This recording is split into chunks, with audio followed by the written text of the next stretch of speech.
Welcome back to the channel, Pioneers. We are back with Satisfactory today. Let's see what crazy builds we got going on today. And don't forget to smash that subscribe button. Hey guys, welcome to episode 8. Sorry if my voice sounds a little scuffed. I'm recording this with possible strep throat, but I want to make sure I got this video out on time. But nevertheless, so we are overlooking the base that we just built, looking towards the future. Last episode I said there were things that we need to unlock in tier 8 so we could complete our mega base. And also I was foreseeing a power problem, which is perfect because tier 8 unlocks nuclear power, which is why I started a base over here for now. It's just a platform, but we need to do unlocks to really start this base. So let's finish off the base and see what we can do about this power consumption problem we have right now. So let's get into it. First unlock in tier 8 is aeronautical engineering. This is a very simple but effective piece of equipment similar to the trains but obvious for flight. So this comes with the drone itself and the port for which it rests, loads, and unloads materials. This unlock requires 50 radio control units, 100 ad-clad aluminium sheets, 200 aluminium casings, and 300 motors. Let's fill this drone up.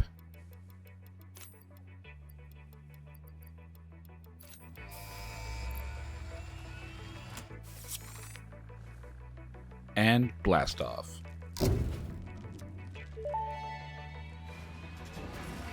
Milestone reached. Drones provide automated low-capacity aerial transport between drone stations. Stations need to be supplied with any kind of fuel for the drones to function. Fixit had several restrictions in place prohibiting creative use of drones. I have since removed those because I think no pioneer would ever misuse Fixit property right under their noses. Especially since everything is recorded. Now here comes the real power of tier 8, nuclear power. With this unlock we get the ability to scan for uranium, build things like encased uranium cells, electromagnetic control rods, and uranium fuel rods, which will lead into nuclear power plants, which, like refineries, will also have byproducts that we will get into later on in the unlocks because we will have to deal with the nuclear waste.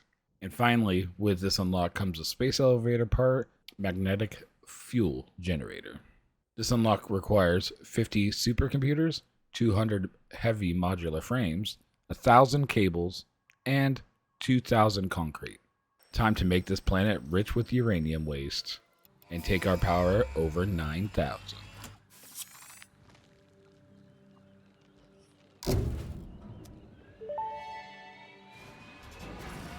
Milestone reached. The nuclear power plant produces dangerous radioactive nuclear waste.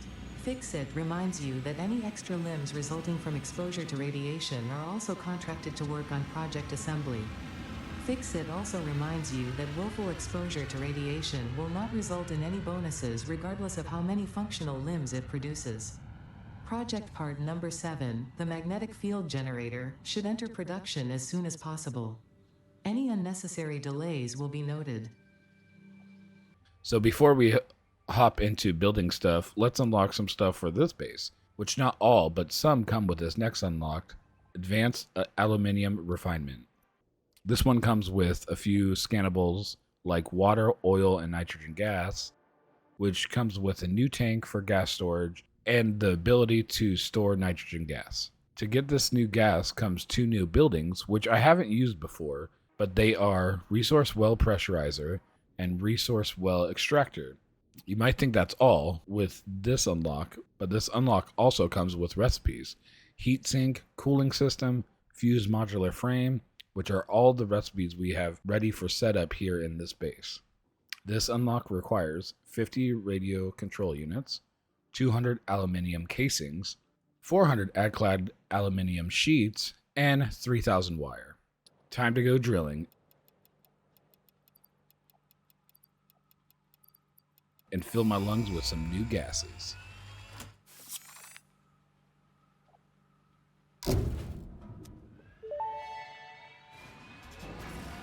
Milestone reached. The Resource Well Pressurizer and Extractor can harvest nitrogen, crude oil, and water from underground wells.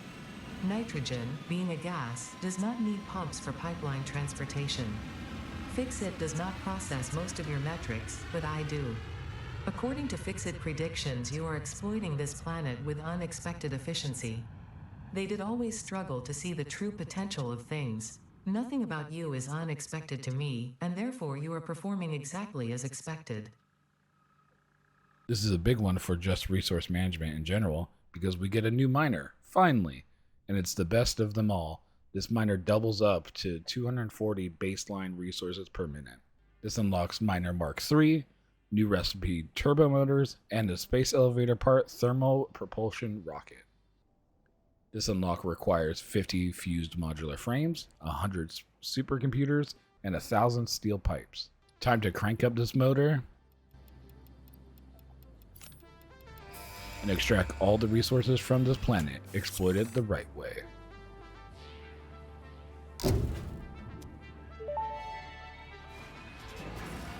The Miner Mark III provides top-of-the-line resource extraction potential, making it even easier to contribute to project assembly.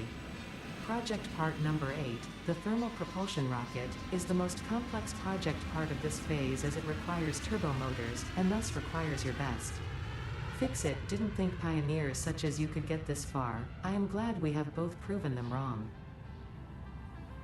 And the final unlock for this tier, which will help deal with the nuclear waste problem I foresee, but not completely. This unlock is particle enrichment, which, like a lot of these unlocks, comes with a lot. A new fluid nitric acid, and ways to package it, and a bunch of new recipes, non-fissile uranium, plutonium encased cells, plutonium pellets, and plutonium fuel rod. This will be used to start the process of getting rid of nuclear waste, but as we will see, we'll now make plutonium waste, which we don't have anything to deal with that yet, so maybe in the future we'll deal with this problem. But this isn't everything. We also get a few more recipes like copper powder and pressure conversion cube. Then we get the last space elevator part for phase 4, nuclear pasta. And finally, a new building, the particle accelerator, which after building this building has a pretty cool animation that I will show you later. This unlock requires 50 turbo motors, 100 fused modular frames, 200 cooling systems, and 2,500 quickwire.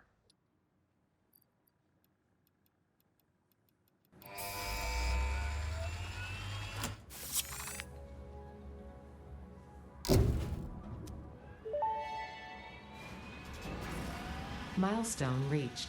Project part number 9, nuclear pasta, can be created in the particle accelerator. The accelerator has vast and fluctuating power demands, depending on the recipe, so will need careful integration with your factory. Fixit does not waste, so nuclear waste can be refined by the particle accelerator into plutonium for reuse in the nuclear power plant. Fun fact: Fixit psychologists suggest factory designs reflect the minds of their creators in unexpected ways. On an unrelated note, your infrastructural choices have been interesting. Okay, first of all, let's finish off our new base, and to do so, we need to find some nitrogen gas. Let's go do that. So here we are at the nitrogen gas well.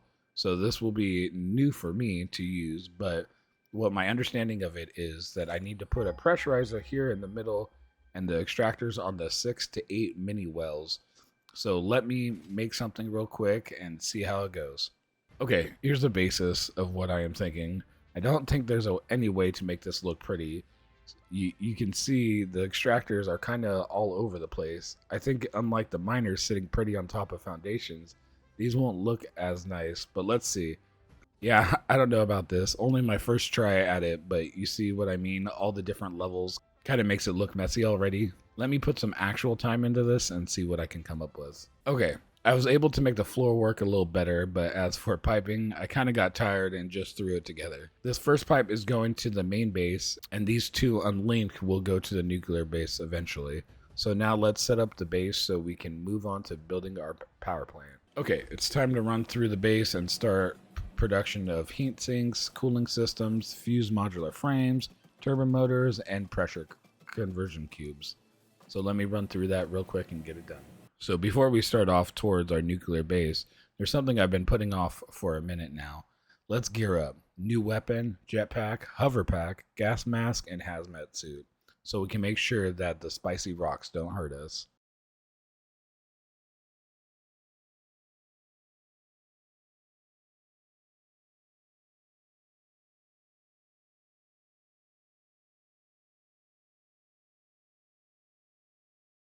Now that we have the hover pack, let's check out a different view of our base here and see what the final product of our mega base looks like.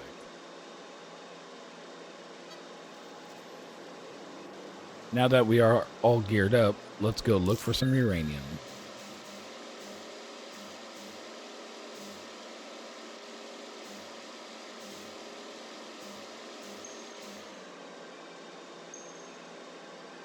Now that we're here, over at the projected spot for our nuclear base, as you can see by my marker I have down, I have found them spicy rocks, so let's go check it out. Here it is, all the way at the top of the tallest mountain in the game. As you can see, without a hazmat suit, this stuff can hurt and worse. But now that we have this just out of our reach, let's bring everything to this base that we will need. So here we are at the start of our new base. This isn't all the resources we'll need, but this is half of them. Here is uranium, deuterium ore, sulfur, nitrogen gas, and I belted in heat sinks because I didn't see a reason to build another aluminium base, seeing it wasn't too far. So now as we overlook our platform here, let's take a dip before this water becomes radioactive and this planet possibly unlivable.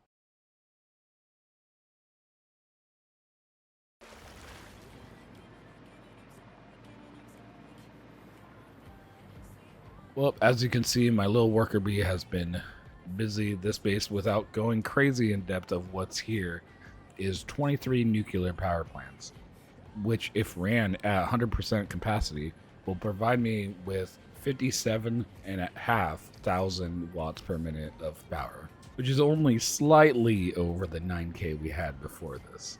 But my next issue will be powering this bad boy up, because looking at our power consumption currently, we are riding a fine line on not blowing a fuse. If I attach this extra almost 5K worth of buildings on it, we would definitely blow the fuse. So let's see.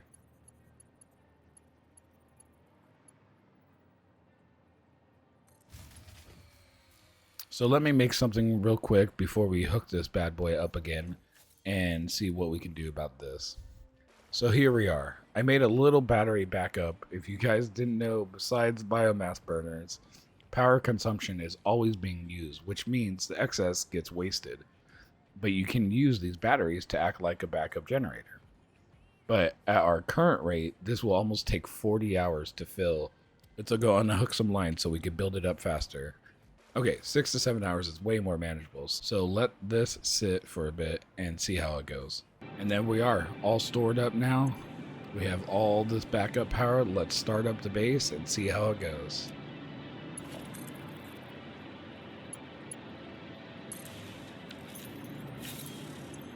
Okay, it seems like it's running pretty well. Everything is flowing. I even made off in the water a spot where the waste can go for the future. We can hopefully get rid of it completely. But for now, it can just sit over there and affect the world on its own. Well, after all that, I think it's time to call it here. This episode was a big one. I had plans on doing phase 4, but with getting sick, I kind of ran low on time. But I hope you guys enjoyed the video. If you did, hit the thumbs up button. Leave a comment down below if there's anything I can do better or anything you would like to see. And again, thanks for watching. Have a good day. Peace.